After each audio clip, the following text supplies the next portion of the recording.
जय जय श्री राधे, जय जय श्री राधे, जय जय श्री राधे। भक्ति भक्ति भगवंत गुरु चतुर्नाम गुपीत, इनके पदबंधन के नाशे विघ्न। श्याम प्यारी कुंज बिहारी, जय जय श्री हरिदास दुलारी। श्याम प्यारी कुंज बिहारी, जय जय श्री हरिदास दुलारी। श्याम प्यारी कुंज बिहारी, जय जय श्री हरिदास दुलारी। आज की कथा में श्रीमद् भगवद गीता के 8वें अध्याय के 6ठे एवं 7वें श्लोक पर साधक संजीवनी टीका के आधार पर चर्चा करेंगे। यम यम वापि स्मरन् भावं त्यजन्ते कलेवरं तम तमेवेति कौन्तेय सदा तद्भाव भावतः। यहाँ प्रभु कह रहे हैं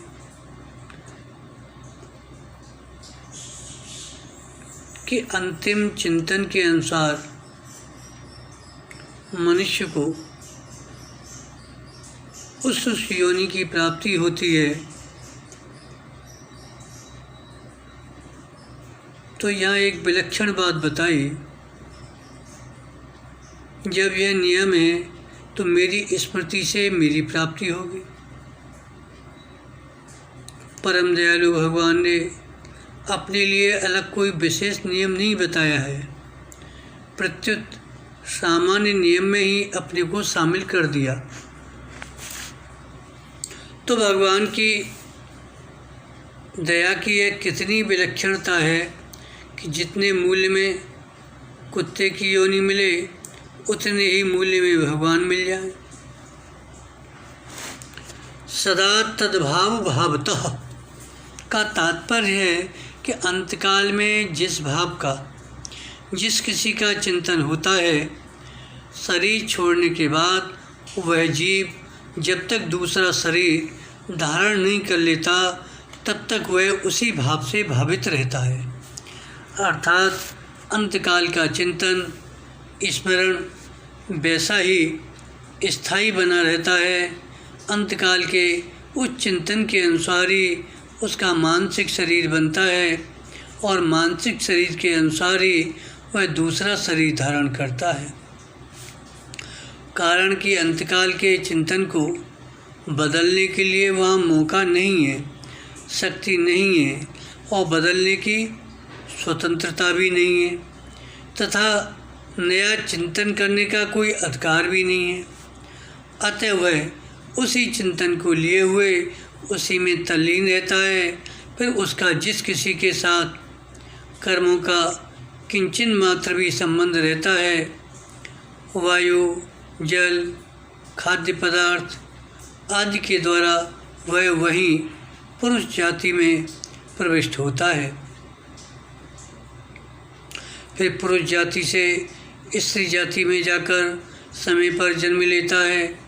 जैसे कुत्ते का पालन करने वाला कोई मनुष्य अंत समय में कुत्ते को याद करते हुए शरीर छोड़ता है तो उसका मानसिक शरीर कुत्ते का बन जाता है, जिसने मन जिससे वह क्रमशः कुत्ता ही बन जाता है।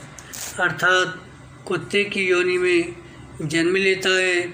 इस तरह अंतकाल में जिस किसी का स्मरण होता है उसी के अनुसार जन्म लेना पड़ता है। परंतु इसका तात्पर्य यह नहीं है कि मकान को याद करते हुए शरीर छोड़ने से मकान बन जाएगा, धन को याद करते हुए शरीर छोड़ने से धन बन जाएगा आदि। प्रत्युत मकान का चिंतन होने से वह उस मकान में चूहा छिपकली आदि तो बन जाएगा और धन का चिंतन होने से वह सांप बन जाएगा आदि। इस तरह तात्पर्य यह हुआ कि अंतकाल के चिंतन का नियम सजीव है। अंतकाल के चिंतन का नियम सजीव प्राणियों के लिए ही है, निर्जीव पदार्थों के लिए नहीं। अतः जड़ पदार्थ का चिंतन होने से वह उससे संबंधित कोई सजीव प्राणी बन जाएगा। पशु, पक्षी आदि प्राणियों को अपने अपने कर्मों के अनुसार ही अंतकाल में स्मरण होता है और उसी के अनुसार उनका अगला जन्म होता है। इस तरह अंतकाल के स्मरण का कानून सब जगह लागू पड़ता है, परंतु मनुष्य शरीर में यह विशेषता है कि उसका अंतकाल का स्मरण कर्मों के अधीन नहीं है, प्रत्युत पुरुषार्थ के अधीन है। पुरुषार्थ में मनुष्य सर्वथा स्वतंत्र है, तभी तो अन्य योनियों की अपेक्षा इसकी अधिक महिमा है।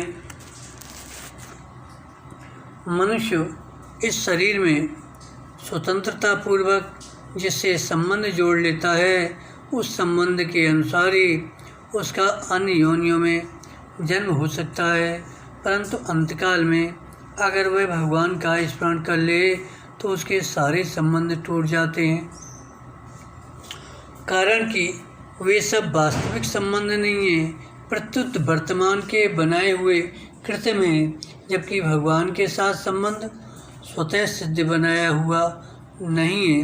अतः भगवान के साथ संबंध स्वतः सिद्ध है, यह बनाया हुआ नहीं है। अतः भगवान की याद आने से उसके सारे कृत्रिम संबंध टूट जाते हैं। दूसरे जन्म की प्राप्ति अंतकाल में हुए चिंतन के अनुसार होती है। जिसका जैसा स्वभाव होता है, अंतकाल में उसे प्रायः वैसा ही चिंतन होता है। जैसे जिसका कुत्ते पालने का स्वभाव होता है, अंतकाल में उसे कुत्ते का चिंतन होता है। वह चिंतन आकाशवाणी केंद्र के द्वारा प्रसारित ध्वनि की तरह सब जगह फैल जाता है। जैसे आकाशवाणी केंद्र के द्वारा प्रसारित ध्वनि रेडियो के द्वारा पकड़ में आ जाती है, ऐसे अंतकालीन कुत्ते का चिंतन संबंधित कुत्ते के द्वारा जिसके साथ कोई ऋणानुबंध अथवा कर्मों आदि का कोई न कोई संबंध है, पकड़ में आ जाता है। फिर जीव सूक्ष्म और कारण शरीर को साथ लिए अन्न, जल, वायु आदि के द्वारा उस कुत्ते में प्रविष्ट हो जाता है। फिर कुतिया में प्रविष्ट होकर गर्भ बन जाता है और निश्चित समय पर कुत्ते के शरीर से जन्म लेता है।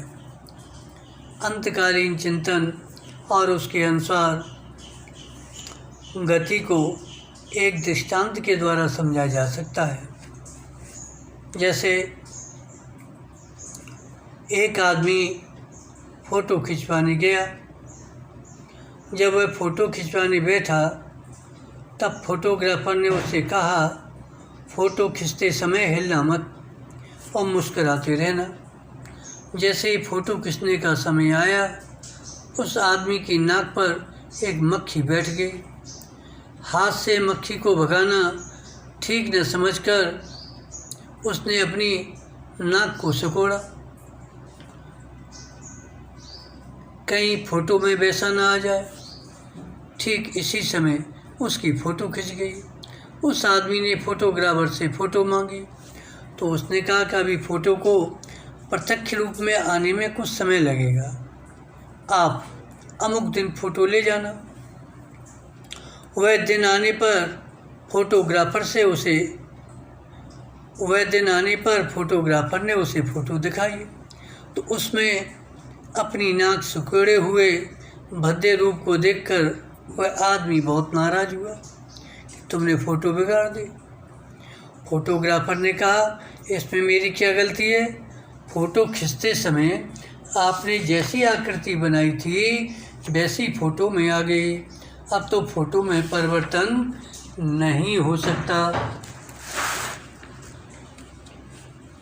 इसी तरह इंतकाल में मनुष्य का जैसा चिंतन होगा वैसे ही योनि उसको प्राप्त होगी। फोटो खींचने का समय तो पहले से ही मालूम रहता है, पर मृत्यु कब आ जाए इसका हमें कुछ पता नहीं रहता। इसलिए अपने स्वभाव चिंतन को निर्मल बनाए रखते हुए हर समय सावधान रहना चाहिए और भगवान का नित्य निरंतर स्मरण करते रहना चाहिए। अंतकालीन गति के नियम में भगवान की न्यायकारिता और दयालुता ये दोनों ही भरी हुई हैं।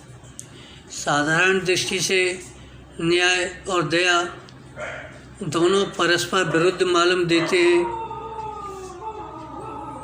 अगर न्याय करेंगे तो दया सिद्ध नहीं होगी और दया करेंगे तो न्याय सिद्ध नहीं होगा, कारण कि न्याय में ठीक ठीक निर्णय होता है, छूट नहीं होती, और दया में छूट होती है। परंतु वास्तव में यह विरोध सामान्य और क्रूर पुरुष के बनाए हुए न्याय में ही आ सकता है, भगवान के बनाए हुए न्याय में नहीं, क्योंकि भगवान परम दयालु और प्राणी मात्र के सुहृद हैं। सुहृदम सर्वभूतानां, भगवान के सभी न्याय कानून दया से परिपूर्ण होते हैं। मनुष्य अंतकाल में जैसा स्मरण करता है उसी के अनुसार उसकी गति होती है। अगर कोई कुत्ते का चिंतन करते हुए मरता है तो क्रमशः कुत्ता ही बन जाता है। यह भगवान का मनुष्य मात्र के प्रति लागू होने वाला न्याय हुआ, क्योंकि भगवान ने मनुष्य मात्र को यह स्वतंत्रता दी कि वह चाहे मेरा स्मरण करे चाहे अन्य का स्मरण करे। इसलिए ये भगवान का न्याय है। जितने मूल्य में कुत्ते की योनि मिले उतने ही मूल्य में भगवान मिल जाएं, यह मनुष्य मात्र के प्रति भगवान की दया है। अगर मनुष्य भगवान की इस न्यायकारिता और दयालुता की तरफ ख्याल करे तो उसका भगवान में आकर्षण हो जाएगा। तो जिस मनुष्य की जहाँ वासना होती है उसी वासना के अनुरूप वह स्वप्न देखता है। स्वप्न के समान ही मरण होता है, अर्थात वासना के अनुरूप ही अंत समय में चिंतन होता है और चिंतन के अनुसार ही मनुष्य की गति होती है। तात्पर्य यह है कि मृत्यु काल में हम जैसा चाहें वैसा चिंतन नहीं कर सकते, प्रत्युत हमारे भीतर जैसी वासना होगी वैसा ही चिंतन स्वतः होगा और उसके अनुसार ही गति होगी। जिस वस्तु को हम सत्ता और महत्ता देते हैं, उससे संबंध जोड़ते हैं, उससे सुख लेते हैं, उसी की वासना बनती है।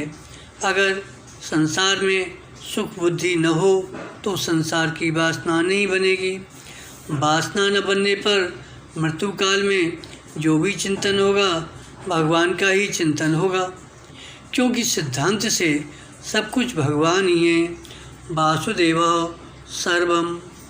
जय जय श्री राधे, जय जय श्री राधे, जय जय श्री राधे।